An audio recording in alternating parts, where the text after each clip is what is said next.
માટીના વાસણ બનાવવાનો ધંધો કરે, ફળિયામાં માટી ખૂંદતો હતો અને એમના ઘરના પાણી ભરવા માટે નીકળ્યા.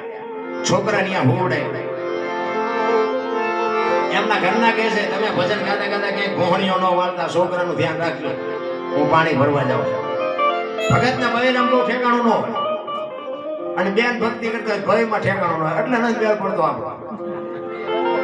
મહાપુરુષે એટલે કીધું કે પતિ પત્ની કા એક મતા તો સરગાપુરમાં સતા. બાપુ જેટલા જેટલા સફળ પુરુષો છે ને, હરિચંદ્ર ને તારામતી નો તો કોઈ નો ઓળખે, સગાળસા ને સગાવતી નો તો કોઈ નો ઓળખે, જલારામ ને વીરબાઈ નો તો કોઈ નો ઓળખે, સવારામ બાપા ને સભુમાં નો તો કોઈ નો ઓળખે, દેવીદાસ બાપુ ને અમરમાં નો તો કોઈ નો ઓળખે.